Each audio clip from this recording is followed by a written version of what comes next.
आज की हमारी बाइबल लेसन स्टडी में आप सभी दर्शकों का स्वागत है।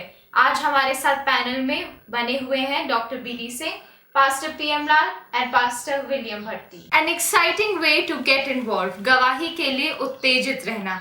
आइए हम अपनी चर्चा में आगे चलते हैं। हम जानते हैं डॉक्टर सिंह आपसे कि आपको हमारे दर्शकों के लिए क्या बताना है। गवाही के लिए हम उत्तेजित रहें, हाँ ये जरूरी है, लेकिन क्यों उत्तेजित रहें?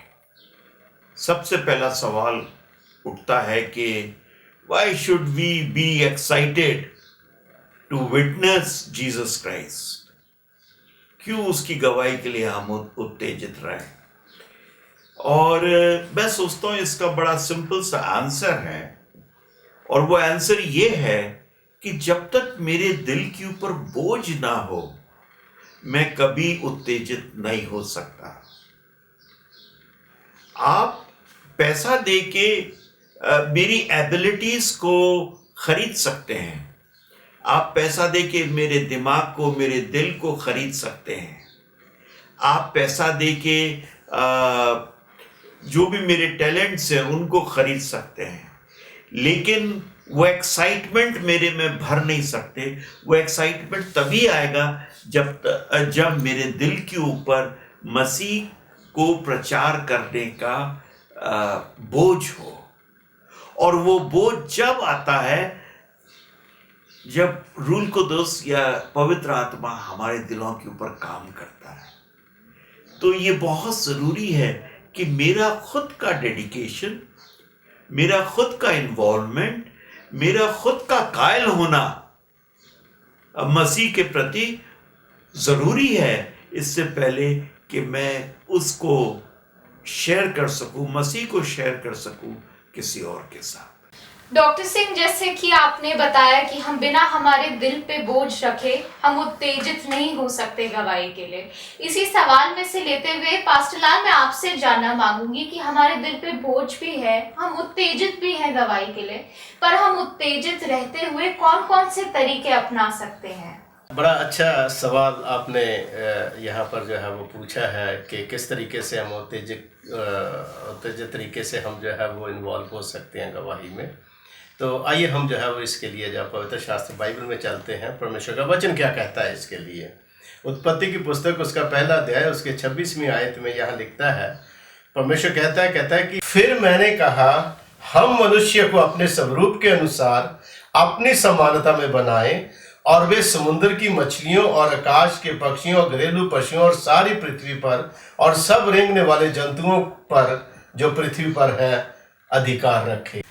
तो यहाँ पर जो है एक पर्टिकुलर शब्द जो इस्तेमाल किया गया, खासकर हम। तो हम शब्द जो है वो हमको यहाँ पर एक बड़ा अच्छा एक मैसेज देके जाता है। हम मीन्स एक से ज़्यादा। तो जब एक से ज़्यादा में हम देखते हैं तो यहाँ पर क्रिएशन में, जैसे संसार की सृष्टि में जो है वो स्वर्ग की जो अधिकारी थे उनका जो नाम आता है, जैसे पिता परमेश्वर और उसका पुत्र प्रभु यीशु मसीह और पवित्र आत्मा की मिनिस्ट्री। और क्रिएशन के कार्य में हम यदि ध्यान दें और गहराई से, तो हमें पता चलता है कि इन तीनों का इस संसार की सृष्टि में इक्वल जो था इन्वॉल्वमेंट था, और सबकी ड्यूटी, सबके कार्य जो थे वो अपनी अपनी जगह के ऊपर जो थे वो फर्क थे, लेकिन वो अलग होते हुए भी वो क्या थे, एक थे वो, क्योंकि उनका उद्देश्य जो था उनका एक था, पर्पस उनका एक था। तो इस तरीके से हम जो है वो जोश से, बड़े उत्साह, दिलेरी के साथ और उत्तेजित तरीके से हम जो है वो मिलकर अलग अलग ड्यूटी बांट कर हम जो है वो काम प्रभु का करके उसके काम को आगे बढ़ा सकते हैं।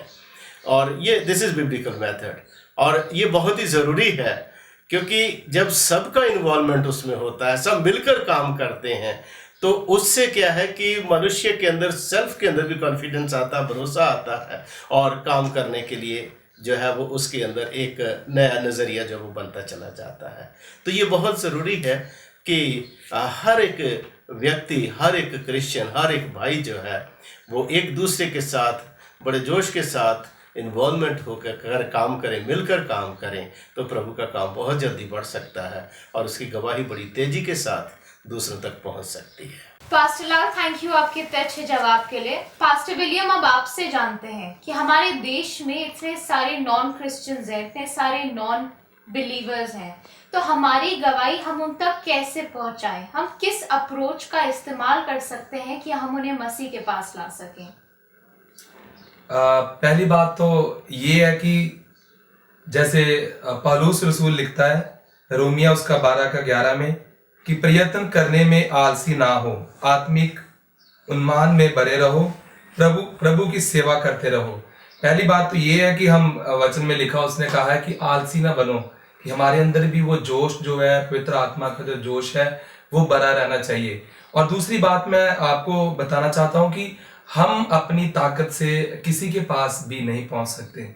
हम अपनी ताकत से किसी को जो है सुसमाचार नहीं सुना सकते। बाइबल में पौलुस रसूल ही कहता है, जब इफिसियों 3 उसका 7 से हम पढ़ते हैं, वहां पर लिखा है, मैं परमेश्वर के अनुग्रह के उस दान के अनुसार जो उसकी सामर्थ के प्रभाव के अनुसार मुझे दिया गया है उस सुसमाचार का सेवक बना। 8वीं आयत को बड़े ध्यान से सुना। यहाँ पर लिखा, मुझ पर जो सब पवित्र लोगों में से छोटे से भी छोटा हूं, ये अनुग्रह हुआ कि मैं अन्य जातियों को मसीह के अगमय धन का सुसमाचार सुनाऊं और सब पर यह बात प्रकाशित करूं कि उस दिन भेद का प्रबंध क्या है जो सबके सृजनहार परमेश्वर में आदि से गुप्त था। यहाँ पर हम देखते हैं कि पौलुस रसूल ऐसा जन है जिसने पहले जो सुसमाचार है वो अन्य जातियों में लेकर गया, जो दूसरे लोगों में वो लेकर गया। और यहाँ पर वो अपनी सामर्थ से नहीं, बल्कि क्या यहाँ पर उसने कहा, कह रहा है परमेश्वर के जो उसके ऊपर अनुग्रह हुआ, जो उसके ऊपर अनुग्रह परमेश्वर ने किया, प्रभु यीशु मसीह ने किया, उस सामर्थ से, उस अनुग्रह से वो जो है अन्य जातियों में गया और अन्य जातियों में जाकर उसने प्रचार किया, उसको उसका फल भी मिला। और यही एक तरीका है कि हम परमेश्वर की सामर्थ, उसके अनुग्रह, पवित्र आत्मा की मदद से जो है लोगों के पास जा सकते। पादरी साहब, अभी आपने बताया कि अन्य जाति, तो ये अन्य जाति कौन है? पर हम इसका सवाल का आपसे जवाब जानेंगे अपने नेक्स्ट सेगमेंट में एक छोटे से ब्रेक के बाद। दर्शकों, तो इस सवाल का जवाब जानेंगे हम एक छोटे से ब्रेक के बाद। आप बने रहिए।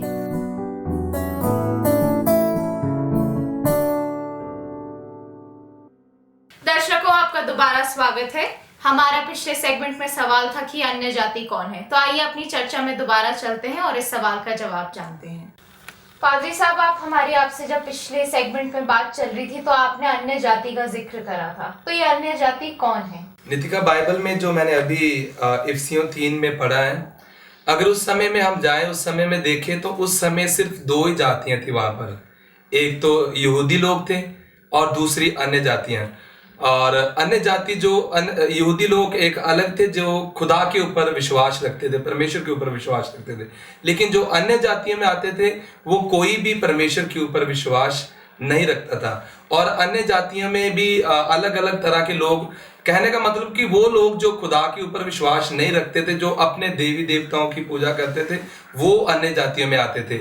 और उनमें उस समय यूनानी लोग भी आते थे, पारसी लोग भी आते थे, रोमी लोग भी थे जो परमेश्वर के ऊपर विश्वास नहीं करते थे, और वो सब जो है अन्य जाति में आते थे। और जो यहूदी लोग थे वो परमेश्वर के ऊपर विश्वास करते थे, वो यहूदी थे, लेकिन बाकी जो है अन्य जाति थे। और पौलुस रसूल को भी परमेश्वर ने अन्य जाति लोगों के लिए ही चुना था। और इसलिए यहाँ पर लिखा है कि उस सुसमाचार का सेवक, यहाँ 8वीं आयत में लिखा है, मुझ पर जो सब पवित्र लोगों में से छोटे से भी छोटा हूं, ये अनुग्रह हुआ कि मैं अन्य जातियों को मसीह का अगमय धन का सुसमाचार सुनाऊं। तो यहाँ पर लिखता है कि परमेश्वर का अनुग्रह जो है वो मेरे ऊपर हुआ ताकि मैं अन्य जातियों को परमेश्वर का जो है सुसमाचार सुनाऊं। तो पौलुस रसूल को परमेश्वर ने अन्य जातियों के लिए ही चुना था। और आज अगर हम इस दुनिया में देखते हैं, तो अगर हम देखें कि आज अन्य जाति कौन है, तो बाइबल से ही हमें पता चलता है कि वो लोग जो परमेश्वर के ऊपर विश्वास नहीं रखते, जो खुदा के कलाम के अनुसार नहीं चलते। और आज परमेश्वर ने हमें चुना है कि हम वो पॉल का एक मेथड लें और खुदा से पवित्र आत्मा की सामर्थ्य मांगे, ताकि हमारे ऊपर भी अनुग्रह हो और हम भी उन लोगों के पास जिनको मसीह का नहीं पता, उनके साथ खुदा का कलाम जो है शेयर कर सकें। थैंक यू पादरी साहब। डॉक्टर सिंह, हम आपसे जानते हैं, जैसे कि अभी पौलुस का जिक्र चल रहा था, तो क्या पौलुस ने अकेले ही अपनी गवाही दी? उसने क्या अकेले ही प्रचार करा मसीह का? नितिका, मैं जहां तक मेरी नॉलेज जाती है, मैं सोचता हूं पौलुस कभी भी अकेला प्रचार करने नहीं गया या गवाही देने नहीं गया। प्रभु ने उसको अन्य जातियों के लिए चुना, और अभी उन्होंने एक्सप्लेन कर दिया पादरी साहब ने कि अन्य जाति कौन थे। वो सब गैर विश्वासी जो प्रभु यीशु मसीह में या पिता परमेश्वर में जो आसमान में है उस पर विश्वास नहीं करते थे, अन्य देवी देवता को मानते थे। पौलुस रसूल उन्हीं के लिए चुना गया। लेकिन जब जब वो बाहर गया, उसकी मिशनरी जर्नीज रही और दूसरे शहरों में वो घूमता रहा, प्रचार करता रहा। उसके साथ हमेशा 3 आदमी 4 आदमी हमेशा रहे। देखिए, मैं आपको एक चीज बताऊं, प्रभु यीशु मसीह एक आदमी था इस दुनिया में, एक आदमी जिसने ये मिशन शुरू करी, और उस एक आदमी ने दुनिया की 70% पॉपुलेशन को कन्वर्ट कर दिया। भाई, शुरू तो एक आदमी से हुआ, और उसने क्या किया? उसने 12 जनों को चुना। मैं चाहूंगा अगर पादरी साहब हमारे लिए पढ़ें लूका 6 बाब उसकी 12वीं आयत, तो हम देखते हैं कि प्रभु यीशु मसीह ने 12 चेलों को चुना। पढ़ेंगे आप पादरी साहब? यहाँ लिखा, उन दिनों में वह पहाड़ पर प्रार्थना करने गया और परमेश्वर से प्रार्थना करने में सारी रात बिताई। जब दिन हुआ तो उसने अपने चेलों को बुलाकर उनमें से 12 चुन लिए और उनको प्रेरित कहा। चेलों को बुलाकर, मतलब चेले कई सारे थे, लेकिन उनमें से उसने 12 को चुना, एक छोटे से ग्रुप को चुना, और छोटे से ग्रुप को उसने प्रेरित बोला या अपोस्टल्स बोला। प्रेरित कहेंगे जिनको प्रेरित किया गया, जिनको प्रेरणा मिली रूल कुदस से या पवित्र आत्मा से, इसलिए उनको प्रेरित किया गया। तो एक छोटे से ग्रुप को उसने बड़े ग्रुप को, देखिए, अगर प्रभु चाहता तो आर्मीज को इकट्ठा कर सकता था और उनको ये काम दे सकता था पादरी साहब। बिल्कुल सही। लेकिन उसने नहीं किया, क्योंकि काम किसने करना था? पवित्र आत्मा ने। और पवित्र आत्मा की पावर को, उसकी शक्ति को, उसकी सामर्थ को प्रभु यीशु मसीह जानते थे। क्योंकि वो जानते थे कि पवित्र आत्मा की क्या शक्ति है, जो कि उनकी खुद की शक्ति थी। तो उन्होंने एक बड़ी आर्मी को नहीं सेलेक्ट किया कि वो सुसमाचार का प्रचार करे, 12 लोगों को, और वो 12 लोगों के जरिए से उन्होंने तमाम दुनिया को ये सुसमाचार फैलवा दिया। आपने छोटे ग्रुप के बारे में बताया सर, तो ये छोटा ग्रुप जो है ये किस तरीके से कार्य करता है, किस तरीके से क्रियान्वित होता है और कैसे ये प्रभावशाली हो सकता है? देखिए, ग्रुप जितना छोटा हो, खैर ग्रुप की अगर हम बात कर रहे हैं तो 2 से कम तो हो नहीं सकते। सही बात। 2 तो होंगे। मसीह ने भी जब अपने चेलों को प्रचार करने भेजा तो 2 by 2 पेयर्स के अंदर भेजा, अकेला नहीं भेजा किसी को, पहली बात। दूसरी बात, ये छोटा ग्रुप होता है। बड़े ग्रुप के अंदर डिफरेंस ऑफ ओपिनियन बहुत होती है। 10 आदमी होंगे तो वो 10 तरीके की बात करेंगे, लेकिन 3 जन हैं, 4 जन हैं, तो वो एक दूसरे से पहली बात तो मोहब्बत करेंगे, प्रेम रखेंगे, एक दूसरे के लिए वो प्रार्थना करते रहेंगे, एक दूसरे की वो सेवा भी करते रहेंगे। एक कोई खाना बना रहा है तो कोई बाजार से कुछ लेकर आ रहा है, एक दूसरे की सेवा करेंगे। मतलब सबका इन्वॉल्वमेंट उसके अंदर रहेगा। बिल्कुल सही है। मूवमेंट में कन्वीनियंस रहती है। अगर उन लोगों को कहीं जाना है तो अगर छोटा ग्रुप है तो आसानी से वो मूव कर सकते हैं, लेकिन अगर बड़ा ग्रुप हुआ तो उनके लिए बड़ी गाड़ी चाहिए या कुछ ऐसा इंतजाम चाहिए सब लोगों को मूव करने के लिए एक साथ। तो हम देखते हैं प्रभु की मिनिस्ट्री में, प्रभु की सेवकाई में जितने कम लोग हों, 3 लोग, 2 लोग, वो ज्यादा प्रभावशाली होते हैं बनिस्बत कि हम उसको 10, 12, 15 या उससे ज्यादा का बड़ा ग्रुप बना दें। डॉक्टर सिंह, हम आपको यहीं रोकेंगे, इस चर्चा में दोबारा आएंगे, हम लौटेंगे। हमारे इस सेगमेंट का वक्त खत्म हो गया है, हम आपसे बात करेंगे एक छोटे से ब्रेक के बाद। तो दर्शकों, इसी दिलचस्प वार्तालाप को हम जारी रखेंगे, आप कहीं मत जाइए, मिलेंगे एक छोटे से ब्रेक के बाद।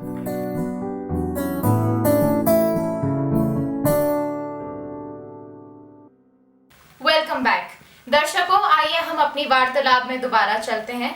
डॉक्टर सिंह, आपसे जानना मांगेंगे, हमने आपको पिछले सेगमेंट में रोक दिया था, अब आप पे वापस आते आप हमें बता रहे थे स्मॉल ग्रुप्स के बारे में कि कैसे उनका मेंशन बाइबल में है। नितिका, हमें जो लीड मिलती है या बाइबल से जो हमारे को तो हमें हम ये देखते हैं कि मूसा था, वो तमाम इजराइलियों का बोझ अपने ऊपर लेके बैठा हुआ था।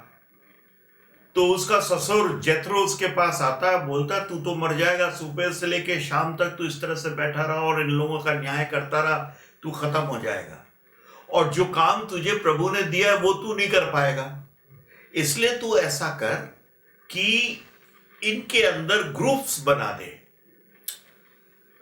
तू 10 का ग्रुप बना, फिर 10-10 करके 100 का ग्रुप बना दे, फिर 100-100 करके 1000 का ग्रुप बना दे और तेरे पास जो केस आए वो बिल्कुल एंड में आए।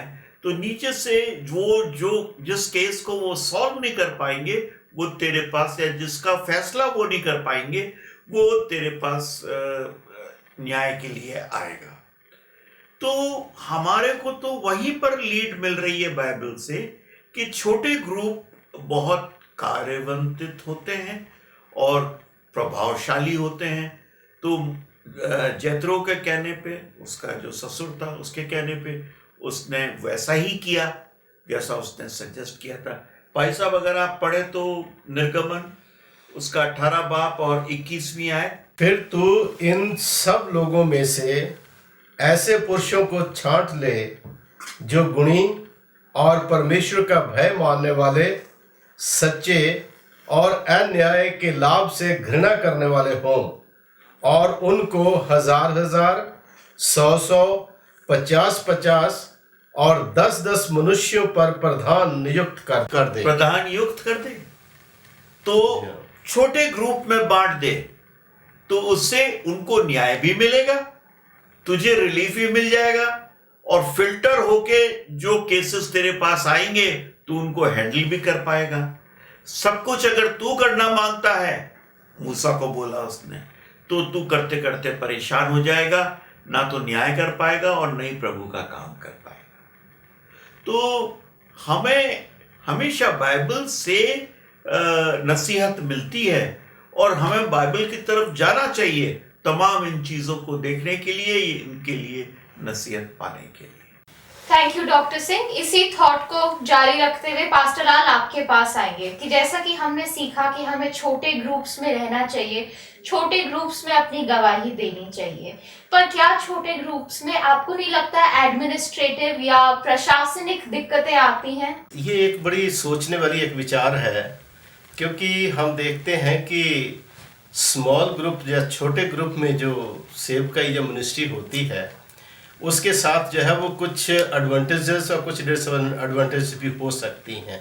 पॉसिबिलिटी है, संभावना है इस चीज़ की, लेकिन ज़्यादातर इसमें हमने ये देखा गया है कि ये लाभकारी बहुत ज़्यादा है, इसमें फ़ायदा बहुत ज़्यादा है। कारण क्या है, स्मॉल ग्रुप में, बड़े ग्रुप में यदि हम देखते हैं तो बड़े ग्रुप में क्या है कि ज़्यादातर लोग होते तो उनका हर एक का इन्वॉल्वमेंट जो है वो नहीं हो पाता, और जब उनका हर एक का इन्वॉल्वमेंट नहीं होता, इंटरेक्शन नहीं हो पाता है, तो नतीजा ये निकलता है बहुत सारे बिना सोचे बिना बोले उनको कुछ करने की जरूरत नहीं पड़ती। लेकिन जितना स्मॉल ग्रुप होता है उतना ही हर एक इंसान अपना जो है वो हिस्सा उसमें देता है, तो उससे क्या है कि उनको भी एक एनकरेजमेंट मिलता है, उनको भी एक उत्साह मिलता है, एक जोश मिलता है, और उनका जब इन्वॉल्वमेंट उसमें होता है तो वो इन्वॉल्वमेंट जो है उनको और अधिक उत्साहित करता है ताकि वो जो है वो और अधिक आगे बढ़ सकें। हार्मोनी भी बनी रहती है, हार्मोनी, उससे हार्मोनी बनी रहती है, उनकी एक एकजुटता जो है वो बनी रहती, वो बड़ी ज़रूरी बात है। अभी देखिए यहाँ पर पहला कुरिन्थियों उसका 12 बाब उसकी 12 आयत में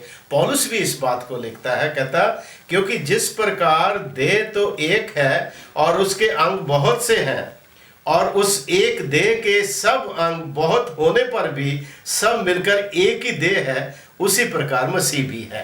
तो जब स्मॉल ग्रुप में हम मिलकर प्रभु यीशु मसीह का एक शरीर, एक बॉडी बनते हुए हम मिलकर जब प्रभु के काम को अकम्प्लिश करने की या पूरा करने की कोशिश करते हैं, तो वो और अधिक ईजी हो जाता है, स्ट्रेंथ बढ़ जाती है काम करने की। और जितना ज़्यादा ये बढ़ जाती है और उतना ही अधिक हम आपस में जो है नज़दीकी में एक दूसरे के साथ जुड़ते चले जाते हैं। तो यहाँ पर पौलुस जो है वो भी एक बहुत अच्छा विचार जो वो पेश करते हैं। उसके 13वें वचन में लिखता है, क्योंकि सब ने, क्या यहूदी हो, क्या यूनानी, क्या दास हो, क्या स्वतंत्र, एक ही आत्मा के द्वारा एक देह होने के लिए उनको जब बनाया गया है। तो यहाँ क्या है, यहूदी हैं, यूनानी हैं, और यहाँ पर जो है वो स्वतंत्र हैं, दास हैं, इन सब को एक ही आत्मा के द्वारा एक ही उद्देश्य, एक ही मिनिस्ट्री को करने के लिए पौलुस लिखता है कि सबको अलग अलग जो है वो काम जो है वो प्रभु ने दिया है। हाथ जो है वो पैर का काम नहीं करता, आंख जो है वो मुंह का काम नहीं करती है, पर सब मिलकर जो है मसीह की देह जो उसकी कलीसिया है उसकी तरक्की, उसकी उन्नति के लिए काम करते हैं। पास्टर लाल, थैंक यू आपके इतने अच्छे जवाब का। हम अपने पूरे पैनल का धन्यवाद करते हैं आपके इतने अच्छे योगदान के लिए कि आपने बताया कि हम कैसे प्रभु का गवाही देने में हम कैसे एक्साइटेड हो सकते हैं, कैसे उत्साहित हो सकते हैं उसके काम को आगे बढ़ाने में। अब हमारा यहाँ का जो इस सेगमेंट का टाइम है वो ख़त्म हो गया है। हम अपना एपिसोड ख़त्म करने से पहले डॉक्टर सिंह आपसे रिक्वेस्ट करेंगे कि आप हमें छोटी सी दुआ में लीड करें। प्रभु महान, शुक्र अदा करते हैं इस मौके के लिए कि हम सब मिलकर तेरे कलाम को बांट सकते हैं खुदावंद, और कुछ उन अहम मुद्दों के ऊपर बात कर सकते हैं जो हमारी ज़िंदगी के लिए, हमारी मसीह ज़िंदगी के लिए अच्छे होते हैं। तू बरकत दे और होने दे कि हम कोई ना कोई ऐसा ज़रिया ढूंढें जिससे हम तेरी गवाही लोगों के सामने दे सकें और तुझको लोगों तक पहुंचा सके। प्रभु यीशु मसीह के नाम से मांगते हैं, आमीन। तो दर्शकों, जैसा कि आज हमने अपने 10वें लेसन में सीखा कि हम कैसे उत्साहित हो सकते हैं प्रभु यीशु मसीह की गवाही और लोगों को बताने में, तो आइए हम जाने कि छोटे ग्रुप्स की क्या अहमियत होती है। हम कैसे अब छोटे ग्रुप में रह के अपने काम को समझ सकते हैं कि हमारा क्या काम है। और आइए हम जितने भी लोग हैं हम इस बात के लिए दुआ करें कि हमें पवित्र आत्मा मिले, कि हम उत्साहित हो सकें, जो उसने हमें ये जो काम दिया है और लोगों तक पहुंचने का, हम उसे समझ सकें, अपने दिल पे ये जो बोझ है हम उसे रिकग्नाइज कर सकें, उसे देख सकें। तो आपसे हम मिलते हैं अपने नेक्स्ट एपिसोड में। आप हमारे साथ यूं ही बने रहिए। Thank you.